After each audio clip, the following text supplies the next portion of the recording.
Thank you everybody for sticking it out, because I know it's been a long day, and it's like your cortisol levels are really going down. Hopefully, it's after 5 o'clock, they might start rebounding. So why are we talking about this today? Well, the incidence of breast cancer has really been going up. This is a paper that came out. There's a typo on there. It was 2013, and this Dr. Johnson had gotten breast cancer when she was 26, and she didn't have one of those families that had the BRCA gene or anything.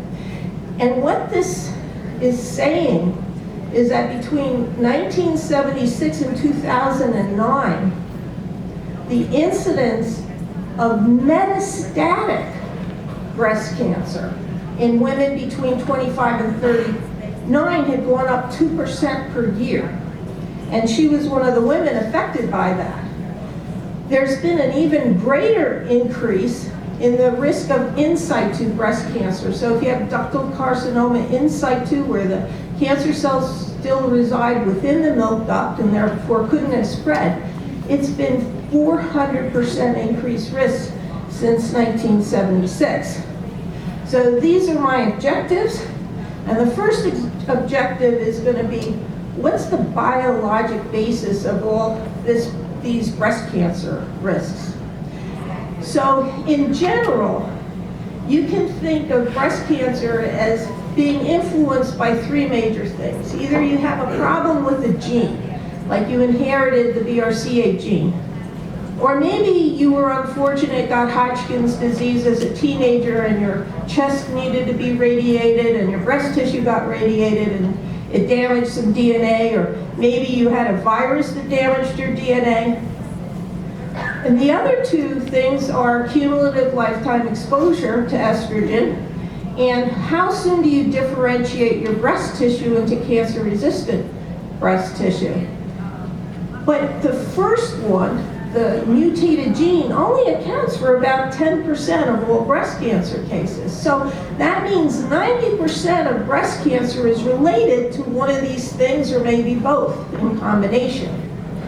So cumulative lifetime exposure to estrogen, which acts as a mitogen and genotoxin, and the breast differentiation, so that you get the types of breast tissue that is cancer resistant. So the first one, the more estrogen a woman exposed to in her lifetime, the higher her risk for breast cancer, because it acts as a mitogen causing proliferation, and therefore is also a cancer promoter. So what does that mean? Now, most people think that the breasts are kind of static organs, they're just hanging out looking good, but actually inside of them, they are extremely busy. And they're constantly changing throughout the month. So if you look at the ovary, what is the ovary doing in the follicular phase? It's just putting out estrogen. And what's happening in the uterus when that's going on? Well, the endometrium is proliferating. It's growing. And what's happening within the breast lobules that end up making the milk? Nothing. They're just doing nothing. There's no mitoses, there's nothing going on. But what happens after that egg is released and you form the corpus luteum, and now you're putting out estrogen and progesterone? Well, now the endometrium is differentiating. It's not getting thicker in the inside of the uterus, it's differentiating. But what's happening to the lobules? Well, they're growing. They're increasing the epithelial mitoses. They're increasing the number and size.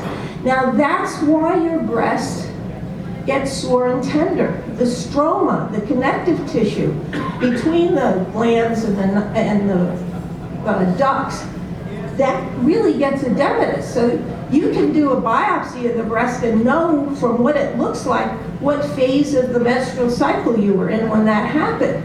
So you can see that when the first pill came out, it was estrogen-only pills. And the OBs were giving them out, and they were noticing a lot of uterine cancer. And they said, oh, that's not good. So let's add a progestin. And it was good for the uterus, but then it put the burden on the breast. So you went from having uterine cancers to breast cancers.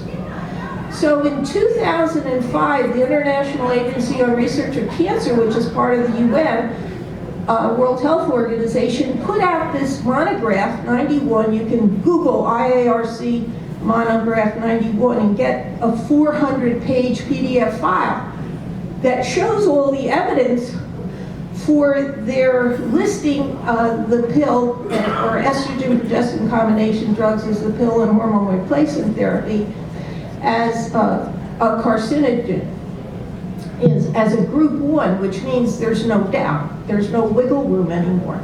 And this was presented in Lancet Oncology in 2005. So it was carcinogenic for breast, cervical, and liver cancer, but it was protective of endometrial cancer and ovarian cancer. Now, why would that be? Well, I showed you that graph that showed you differentiated the inside of your uterus, your endometrium, when there's estrogen and progestin together, so that's good. And the fewer times you ovulate, the lower your risk of ovarian cancer, and the pill largely suppresses ovulation, so that's good. So then you get this kind of illogic reasoning that says, well, you know, everything's a risk, and so, you know, you're getting, you know, I might get more breast cancer, but I'll have less endometrial and ovarian cancer. But if you just think about the numbers, if you took 100 women in this country with cancer, 36 have breast cancer, 6 have endometrial cancer, and 3 have ovarian cancer. And then the real illogic of it is you have healthy women. So just like Dr. Anderson said, you know, you're stopping puberty with these drugs. You have a healthy woman. You don't get fertile and have normal cycles if you're unhealthy. And so what do you want to do those healthy women? You want to give them a group 1 carcinogen, and you don't even want to give it to just adults. You want to give it to children when they're still growing. So I find that a problem. There's the response of breast tissue to estrogen is proliferation. So you have to have other things there if you get into the real nitty-gritty of the molecular biology of it. You have to have insulin, you have to have a little epinephrine. And so it's largely estrogen with progestin that's stimulating growth. Then if you have too much of it, hyperplasia, and if you have too much of it, neoplasia or cancer. So, oh, I did it again. Oh God, Lord help me. Okay. I'm trying to get the laser pointer to work unsuccessfully. But if you look at the normal duct, it's got 1 cell layer. And then if you get exposed to estrogen, you might get more than 1 layer. And as you're growing and you're multiplying these cells to grow with more estrogen exposure, some of those cells will start looking funny, and that's atypia. Now, if you have atypia, it's not cancer, but they're definitely abnormal cells. It's like having a bad pack. And at some point, it's going to change on you. You're going to end up getting one of those cells turning into a cancer cell that go and fill up the duct. That's ductal carcinoma in situ. It can also happen in the lobular cells. So that's why if you have a breast biopsy, it's not just good, it didn't turn out to be cancer, you're all right. You have to know, did I have proliferative or non-proliferative disease if I didn't have cancer? So if you had that proliferative disease, something like florid hyperplasia, a lot of hyperplasia, you have a double increased risk of breast cancer. It's just a sign, an indication that your breast has been exposed to a lot of estrogen. And if it's atypical ductal hyperplasia, that's a 400% increased risk. It's huge, as the Trimester would say, huge. So this is what happens in a menstrual cycle. You get that spike of estrogen, and that makes you ovulate, and then your estrogen level stays up, your progestin level stays up, and you're proliferating. So when you're proliferating and you're copying all that DNA, especially, we all know the faster we do something, the more likely we are to make a mistake. And that holds true for cells. And it's because the cell cycle has a little resting phase in it where it fixes mutation. But if you make that little resting phase really, really short, it doesn't have time to fix those mutations, so they slip through. And so here you've got estrogen stimulating mitosis, and then you get a mutation, and those mutations also undergo mitoses, and maybe they mutate further, and pretty soon you've got so many mutations that you end up with a cancer cell, unregulated growth. Now, there's an exception to this, which is, what if I had one mutation, but it was a critical error?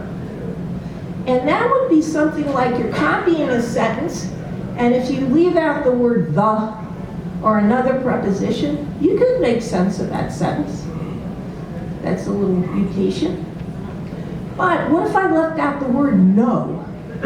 The whole sense of that sentence would change. That's a critical mutation. So that can happen as well. Well, what about estrogen as a carcinogen? It's kind of very hard to kind of buy this, because estrogen is what makes us women, a predominance of estrogen. You know, we get to have children, we get breasts, but it's also a cancer initiator. Now, we've known that for a long time. This was an article that came out in 1988 about estrogen as a cause of human cancer.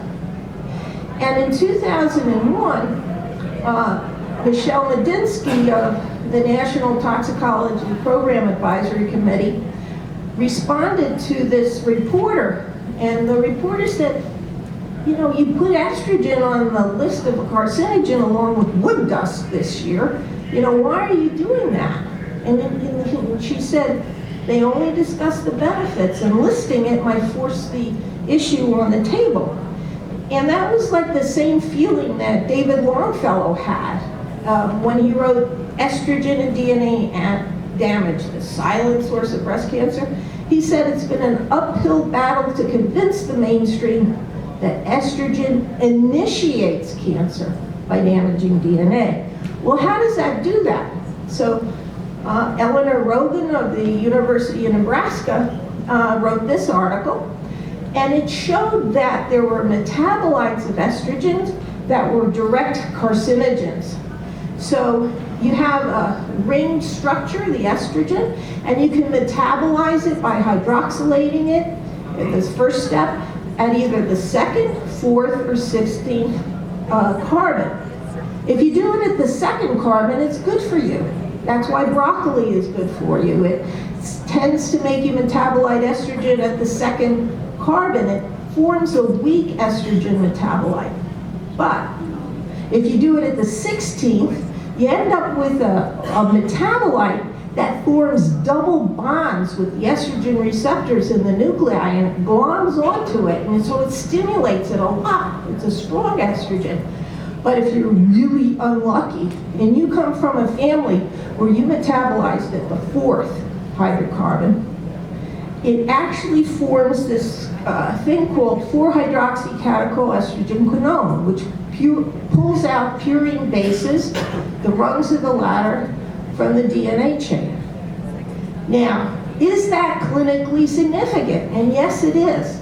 So Rogan presented her data at the San Antonio Breast Symposium, and she found that women with breast cancer had higher levels of 4-hydroxycatechol-estrogen.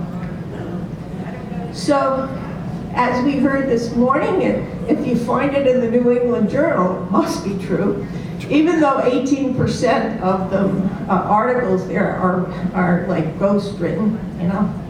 But this was put out by Yeager and Davidson, where in their article, they said studies of breast cancer have consistently found an increased risk associated with the use of exogenous estrogen plus progestin and oral contraceptives.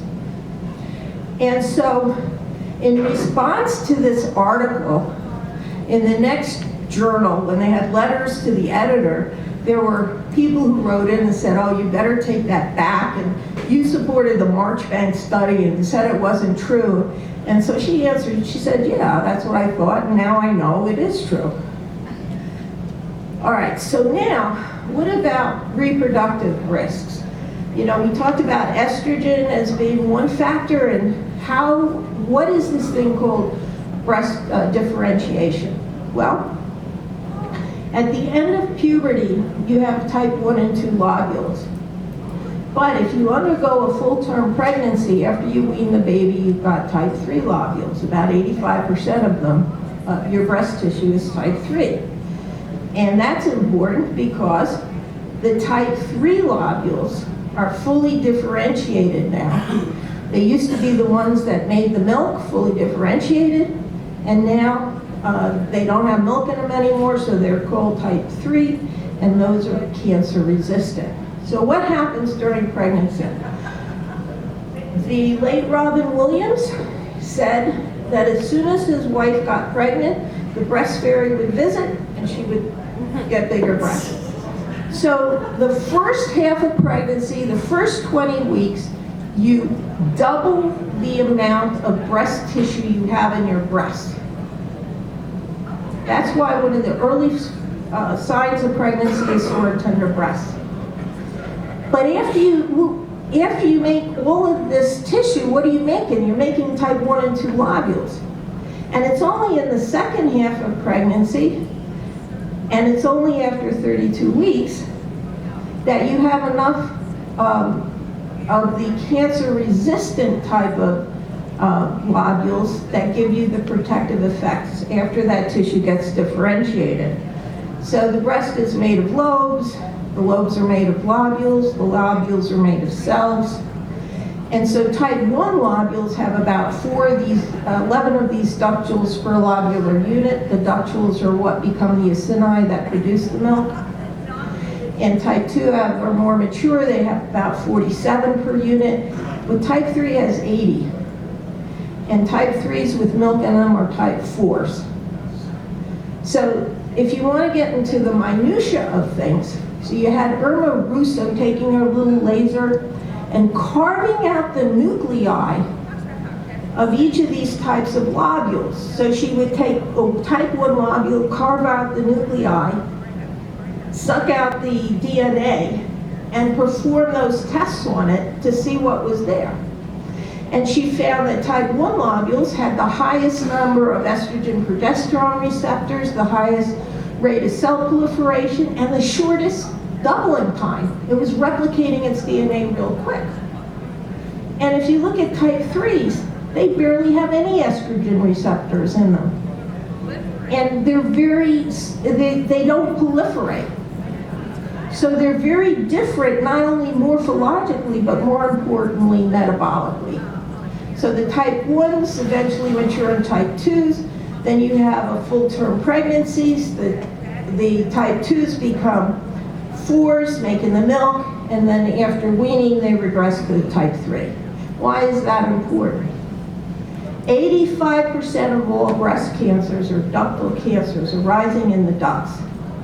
And these are formed in the type 1 lobules. So ductal cancers form in type 1 lobules. And type 2 lobules are 10 to 15% of all breast cancers, and they are lobular cancers. But the cancer doesn't form in the type 3s. So when you're pregnant, the first half is the proliferation, more and more type 1 and 2 lobules. Second half is differentiated. Now, why is that happening? Well, look at your estrogen levels. They go zooming way up the whole time you're pregnant. And then you become diabetic when your cortisol levels go up, towards 20 weeks, and luckily that doesn't happen to everybody. But what's really going on that's changed in the breast? So if you look at that chart down here, as soon as you're pregnant and conception occurs, when the zygotes are floating down your fallopian tube before implantation, that embryo is putting out HCG. And what happens? It zooms up.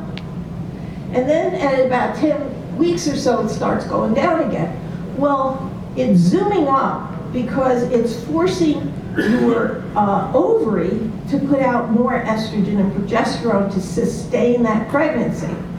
And then you don't need it anymore, because by 11 weeks, it's the fetal placental unit that's making your hormones for you. So if you have a poor corpus luteum, you know, you might miscarry before that happens. But look at what happens. Look at this HPL, human placental lactogen. If you look at around 32 weeks is when that curve starts leveling off. So that's I personally think, and it's not proven, that plays a large role in differentiation. So this is how fearfully and wonderfully we're made. You can well imagine if you're doubling the amount of breast tissue that you have that's susceptible to cancer, pregnancy is a time where you could really get some cancer cells to form.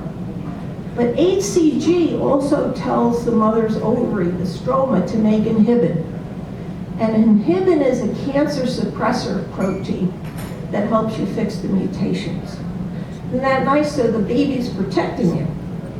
So this is a cartoon that makes it kind of easy to remember. So after puberty, but before full-term pregnancy, you got some breast tissue, but only about 30% of what you see on anybody's chest is breast tissue. The rest is fat and strong. And then you get pregnant and your breast gets bigger. What does it get bigger with? The types of cells that cause that cancer started. You go through the end of the third trimester, 85% of your breast tissue is now type 4 lobules that contain the milk, and they're fully differentiated. And now after weaning, the milk goes away. Under the microscope, they're type 3, they're cancer resistant. So that's why full-term pregnancy is good for you. This is just a bar graph from one of the Russo papers that show before full-term pregnancy, mostly red and blue type 1 and 2 lobules. After full-term pregnancy, most of your breast is protected with the good green ones. And this is why. Type 1s is 85% ductal, type 2, 10 to 15% lobular cancers, type 3 is good stuff. So now I'm going to talk about the susceptibility window, because that's a big deal in terms of your risk for breast cancer. And what does that mean? The susceptibility window is the time between I get breast because I've gone through puberty, and I have that first full-term pregnancy. That's the susceptibility window. And the sooner I have my first child in that window, the lower my risk of breast cancer. So if I have a kid at 18, I've got a 50 to 75% lower risk than if I waited till I was 30 to have my first kid. So this is a study that I think really brings out that vulnerability point. This is a study that looked at cigarette smoking and breast cancer. So initially when they were doing studies, the results were all over the map. Some studies showed it increases risk, some studies showed smoking decreased the risk, some showed it didn't have any effect. But this very smart Canadian oncologist looked at, well, what if you had women that were nulliparous that smoked? They turned out to have a 600% increased risk of breast cancer. Huge, as Donald would say. But look what happened with the Paris women who smoked. You had a kid and you smoked, your risk only went up 69%. It's almost a tenfold lessening of your risk for breast cancer. And then we have this effect. If you were postmenopausal and had a kid and you started smoking, your risk went down. Now, why would that be? Well, it turns out that one of the metabolites of nicotine is cotinine. And cotinine is an aromatase enzyme inhibitor, just like Arimidex and Femera is, a treatment for breast cancer. And what that does is it keeps your body's fat from turning androstenedione basically a male kind of hormone into estrogen. And we know that the more estrogen we have, the more breast cancer we have. So this smoking also made them metabolize through the second carbon, which also reduces risk. So there were a couple of reasons why. These women that didn't get the breast cancer did get strokes. So they were drooling. Okay, so the susceptibility window is very important. So now we're going to look at breast cancer risk associated with reproduction. So one risk is, how do you control your fertility? Do you do it the Dr. Dwayne way, which is good because you don't use all of these drugs. It's a natural thing without putting your body full of the hormonal methods, which all give you cancer. It doesn't matter how you control your fertility and how they get it into you, whether it's a vaginal ring or they put it in an IUD or they put it transdermally, doesn't matter. Fertility drugs, Clomid is a common one. Clomid is a stilbene, the same chemical class as diethylstilbestrol, which we know is carcinogenic. So these fertility drugs, and I think that the reason you're not seeing a lot more data is the drug companies don't want to know and do those studies, and the people giving them out don't want to know. But the drugs that are being used are very estrogenic. How many menstrual cycles you have, how soon do you mature your breast? You never do it because you remain nulliparous, never childless. Or do you have a lot of kids? And what were the pregnancy outcomes? Were they spontaneous abortions, induced abortions? Did you have a premature delivery or stillbirth? And when did you have that first critical birth, which changed the length of your susceptibility window, hopefully making it shorter? And did you breastfeed? Because breastfeeding decreased risk. So if you look at a standard textbook, which I took this from, things that decrease risk, like you take out somebody's ovaries for a good reason, or you have an early full-term pregnancy, they all have to do with lowering estrogen or maturing your breasts early. And things that increase risk are not having the kids, having late childbearing because you have a long susceptibility window, or you have a lot of periods. Look at this. Everybody who has a mother with breast cancer gets worried that they're going to be next in line. So if you look at, if you have a mother that got breast cancer in the menopause years, after 60, you have like a 40% increased risk. Not too bad. But if you decide to have a kid at 30 or remain nulliparous, that's a 90% increased risk. So things that we can control, like when we have a kid or things like that, that's really has more impact on what happens to our risk than a lot of things like we were unlucky and we were in the 6 to 8% of women that had a genetic defect. What about these things? Well, what about alcohol? What has that got to do anything? Is it a toxin to breast tissue? Well, it involves, alcohol damages the liver. And the liver is what metabolizes and gets rid of estrogen. So the more you drink, the more damage to the liver you have, and the higher your estrogen levels are generally. So men who drink a lot get man boobs, gynecomastia, small testicles, they might get impotent. So that's easy to tell they got too much estrogen. And what happens to a woman? She gets more zoftic, but she has an increased risk of breast cancer. Look at the radiation. The only people who got breast cancer after being in Nagasaki with the bomb were women that were young from that radiation exposure. And we already talked about the pill. So now I'm going to go through the pathophysiology of breast maturation during pregnancy that shows why induced abortion increases breast cancer risk. 10 minutes? Okay. We've known about the protective effect of a full-term pregnancy since the Middle Ages. This was the first study by Ramazzini, Italian, Paisan, 1743. Did the first study. This is from a pathology textbook, which shows here you have that stem cell that where cancers can start, but if it fully differentiates into a lactating cell, or maybe it becomes the myoepithelial cells that surrounds the ducts and lobules and squeezes the milk out, it isn't really just the sucking. It shows that the only way you get that full differentiation with the mature cytokeratins is through lactation. Now, this is a study that just came out in 2013 that showed if you had a kid, you had fewer stem cells in your breast. And that's another molecular reason why having a full-term pregnancy decreases your risk. You end up with decreased stem cells that it can increase your risk.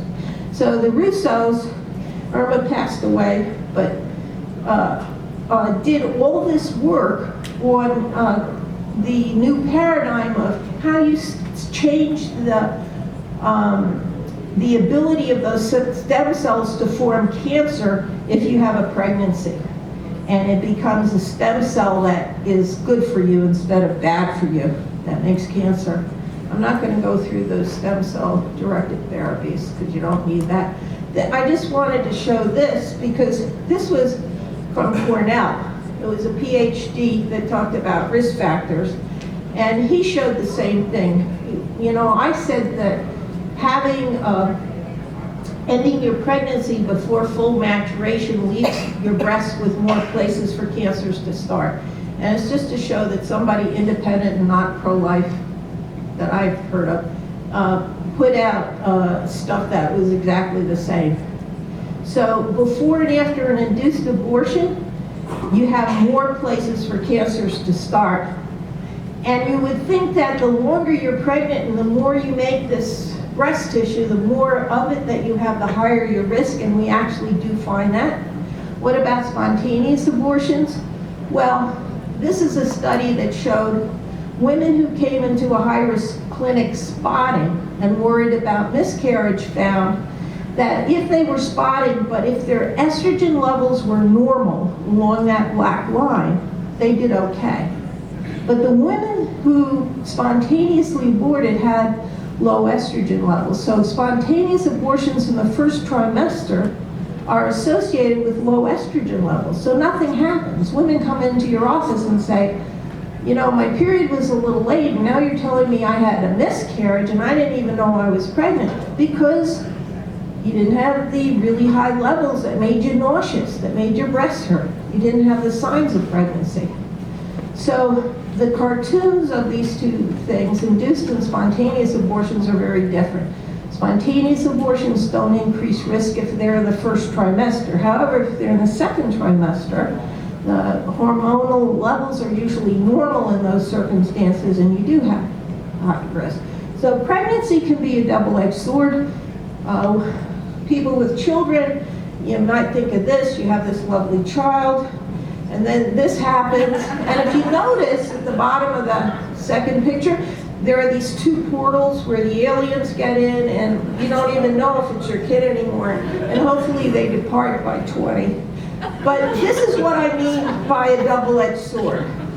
If you look at that line that is by 1, that's a relative risk of 1, and that means there's no increase or decreased risk. And the numbers that you see there, 20, 25, 30, 35, that's how old you are when you got pregnant. So if you get pregnant at 20, you get an immediate benefit of having a lower risk. But if you waited till you were 41, like I did, I immediately had an increased risk. And why is that?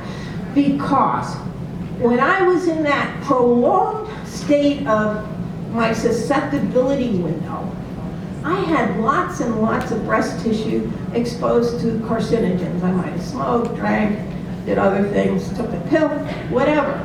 But I might have a cancer cell sitting there, or I might have an atypical cell. And then I get pregnant, and all that estrogen and progesterone stimulate the atypical cell or the cancer cell to grow. And so I have an increased risk of breast cancer. So for each woman I will finish in 5 minutes. I'll just stop.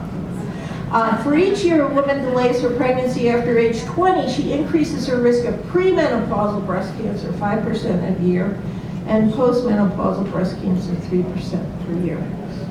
And for each additional child, it's even better, 10% more risk reduction. Breastfeeding is in proportion to the length, so 1 child at a year is equal to 2 children at 6 months each. So the longer the better, the more of it. Now what about premature births before 32 weeks? They double breast cancer risk.